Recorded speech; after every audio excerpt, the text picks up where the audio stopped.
భారతీయ జనతా పార్టీకి ప్రజలు పట్టం కట్టడం జరిగింది.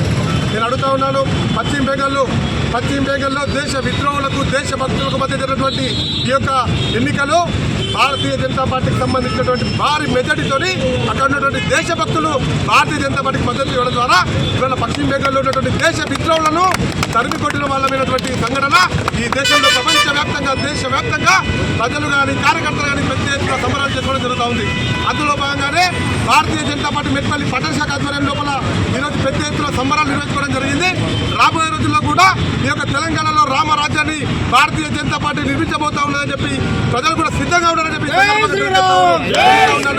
జై భారత్.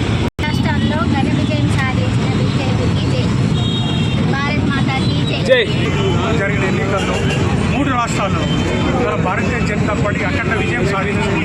అస్సాం అంటేనేమి, పుదుచ్చేరి అంటేనేమి, పశ్చిమ బెంగాల్ అంటేనేమి 3 రాష్ట్రాల్లో భారతీయ జనతా పార్టీ అఖండ విజయం సాధించింది. దీనికి ముఖ్య కారణం మహిళల వ్యతిరేకత. మొన్న పార్లమెంట్లో ఏదైతే 33% బిల్లు పెట్టిందో దానికి ఇండియా కూటమి వ్యతిరేకించిందో దానికి వాళ్ళ వ్యతిరేకంగా మహిళలు ఓటు వేసిన విధానం. అదే మాదిరిగా 5 రాష్ట్రాల్లో కూడా ఏదైతే హిందుత్వానికి వ్యతిరేకంగా పనిచేసిన రాష్ట్రాలు ఉన్నాయో వాటికి వ్యతిరేకంగా ఇవాళ ప్రజలు తీర్పు ఇవ్వడం జరిగింది. పశ్చిమ బెంగాల్లో మీ అందరికీ తెలుసు, అజయ్ ఖాన్ ఒక హాస్పిటల్లో ఒక మహిళను, ఒక వైద్య విద్యార్థిని రేప్ చేసి మర్డర్ చేసిన కేసుల్లో పశ్చిమ బెంగాల్ ముఖ్యమంత్రి, ఎక్స్ ముఖ్యమంత్రి మమతా బెనర్జీ గారు న్యాయం చేయకపోయి ఉల్టా వారికి వ్యతిరేకంగా చేయడం జరిగింది.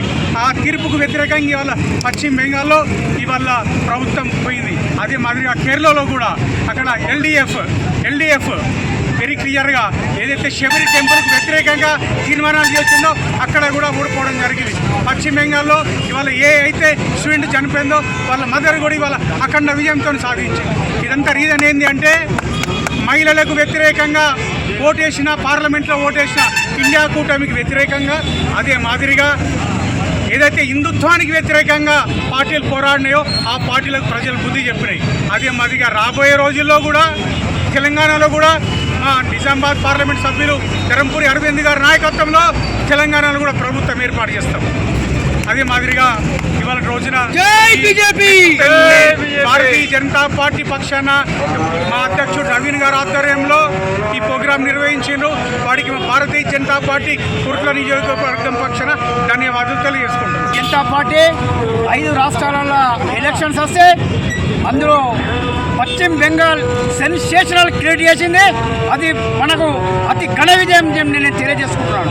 ఇలా అస్సాం కావచ్చు, పాండిచ్చేరి కావచ్చు, ఈ అన్ని రాష్ట్రాలలో మనము పెద్ద ఎత్తున మనము గెలిచాము. మనం రాష్ట్రాలు ఏర్పాటు చేయబోతున్నామని చెప్పి నేను మీ అందరికీ తెలియజేస్తున్నా. ఈ పశ్చిమ బెంగాల్ ఏదైతే ఉందో ధర్మంకు అధర్మంకు జరిగిన ఎలక్షన్, ఇది సనాతన ధర్మంకు వ్యతిరేకంగా ఎవరైతే ఉన్నారో వాళ్ళని చిత్తుగా ఓడించిన ఘనత ఈ యొక్క బెంగాల్ ప్రజలు అని చెప్పి నేను తెలియజేసుకున్నా.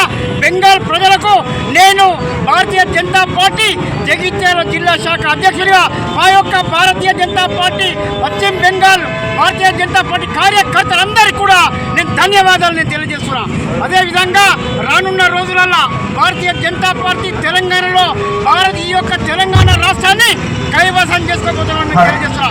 మన భారతీయ జనతా పార్టీ మన నిజామాబాద్ పార్లమెంట్ సభ్యులు అరవింద్ ధర్మపురి గారి నాయకత్వంలో ఖచ్చితంగా రానున్న రోజులలో ఖచ్చితంగా ఈ తెలంగాణ రాష్ట్రాన్ని కైవసం చేసుకోబోతున్నామని మరొకసారి తెలియజేస్తూ ఈ యొక్క ఇంత మంచి ప్రోగ్రాం చేసిన ఈ భారతీయ జనతా పార్టీ ఈ మెట్పల్లి టౌన్ అధ్యక్షుడికి, భారతీయ జనతా పార్టీ మన యొక్క జగిత్యాల జిల్లా అధ్యక్షుడిగా వారిని నేను అభినందిస్తున్నా. వారికి నేను కృతజ్ఞతలు తెలియజేస్తున్నా. భారత్ మాతా కీ జై, భారత్ మాతా కీ జై, భారత్ మాతా కీ వర్ధిల్లాలి. నరేంద్ర మోడీ గారి నాయకత్వం వర్ధిల్లాలి. అరవింద్ ధర్మపురి గారి నాయకత్వం వర్ధిల్లాలి. అరవింద్ నాయకత్వం వర్ధిల్లాలి. అరవింద్ నాయకత్వం వర్ధిల్లాలి. భారత్ మాతా కీ జై.